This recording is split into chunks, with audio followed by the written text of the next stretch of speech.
Radio Hindustan. नमस्कार, आप सुन रहे हैं रेडियो हिंदुस्तान और मैं हूं आपके साथ आरजे अंजू। मित्रों, सावन का महीना चल रहा है, श्रावण मास चल रहा है और श्रावण मास में शिवलिंग की पूजा की जाती है। हर कोई भोले बाबा को प्रसन्न करने में लगा हुआ है। तो शिवलिंग पर जो दूध और जल चढ़ाया जाता है उसे लांघा नहीं जाता और शिवलिंग की परिक्रमा आधी की जाती है। ऐसा क्यों? इसके विषय में हम आपको बताएंगे। ये आलेख पंडित अनिल वत्स जी का लिखा है, जिसे मैं आपको बताने जा रही हूँ। शिवलिंग पर अर्पित नैवेद्य भी नहीं खाया जाता, उसे गौ वंश को खिला दिया जाता है, क्योंकि उनमें ही इसकी शक्ति को सहने की क्षमता होती है। भारत का रेडियो एक्टिविटी मैप उठा ले, हैरान हो जाएंगे आप। भारत सरकार की न्यूक्लियर रिएक्टर के अलावा सभी ज्योतिर्लिंगों के स्थानों पर सबसे ज्यादा रेडिएशन पाया जाता है।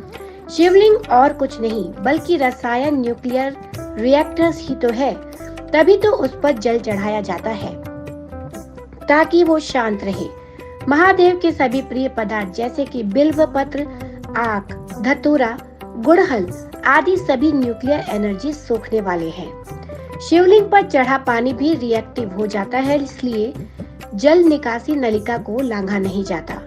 भाभा एटॉमिक रिएक्टर का डिजाइन भी शिवलिंग की तरह ही है। शिवलिंग पर चढ़ाया जल नदी के बहते जल के साथ मिलकर औषधि का रूप ले लेता है। क्या आप ये जानते हैं? तभी तो हमारे पूर्वज हम लोगों से कहते थे कि महादेव शिव शंकर अगर नाराज हो जाएंगे तो प्रलय आ जाएगी। ध्यान दें कि हमारी परंपराओं के पीछे कितना गहन विज्ञान छुपा हुआ है। जिस संस्कृति की कोख से हमने जन्म लिया है वो तो चीर सनातन है। विज्ञान को परंपराओं का जामा इसलिए पहनाया गया ताकि वो प्रचलन बन जाए और हम भारतवासी सदा वैज्ञानिक जीवन जीते रहें। आपको ये जानकर आश्चर्य होगा कि भारत में ऐसे महत्वपूर्ण शिव मंदिर हैं जो केदारनाथ से लेकर रामेश्वरम तक एक ही सीधी रेखा में बनाए गए हैं। आश्चर्य है कि हमारे पूर्वजों के पास ऐसा कैसा विज्ञान और तकनीक थी जिसे हम आज तक समझ नहीं पाए हैं। उत्तराखंड का श्री केदारनाथ, तेलंगाना का कालेश्वरम, आंध्र प्रदेश का कालहस्ती, तमिलनाडु का एकम्बरेश्वर, चिदम्बरम और अंततः रामेश्वरम मंदिरों को 79 डिग्री ईस्ट 41.54 लॉन्गिट्यूड की भौगोलिक सीधी रेखा में बनाया गया है। ये सारे मंदिर प्रकृति के 5 तत्वों में लिंग की अभिव्यक्ति का प्रतिनिधित्व करते हैं, जिसे हम आम भाषा में पंचभूत कहते हैं। पंचभूत यानी पृथ्वी, जल, अग्नि, वायु और अंतरिक्ष। इन्हीं 5 तत्वों के आधार पर इन 5 शिवलिंगों को प्रतिष्ठापित किया गया है। जल का प्रतिनिधित्व तिरुवनेकवल मंदिर में है। आग का प्रतिनिधित्व तिरुवन्नमलई में है। हवा का प्रतिनिधित्व कालहस्ती में, पृथ्वी का प्रतिनिधित्व कांचीपुरम में और अंत में अंतरिक्ष का प्रतिनिधित्व चिदम्बरम मंदिर में है। वास्तु विज्ञान वेद के अद्भुत समागम को दर्शाते हैं ये 5 मंदिर।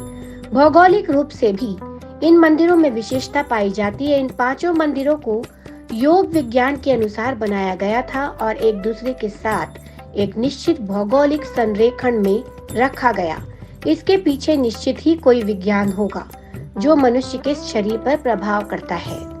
इन मंदिरों का करीब 5000 वर्ष पूर्व निर्माण किया गया था, जब उन स्थानों के अक्षांश और देशांतर को मापने के लिए कोई उपग्रह तकनीक उपलब्ध नहीं थी।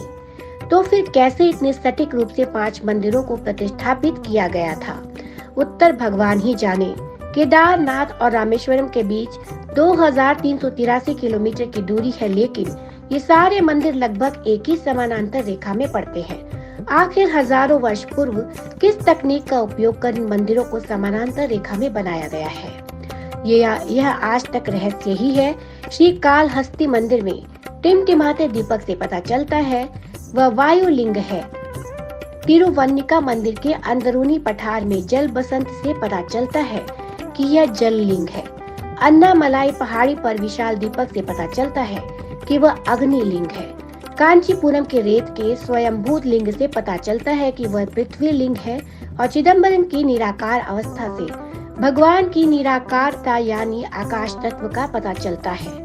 अब यह आश्चर्य की बात नहीं तो और क्या है। कि ब्रह्मांड के 5 तत्वों का प्रतिनिधित्व करने वाले 5 लिंगों को एक समान रेखा में सदियों पूर्व ही प्रतिष्ठापित किया गया है।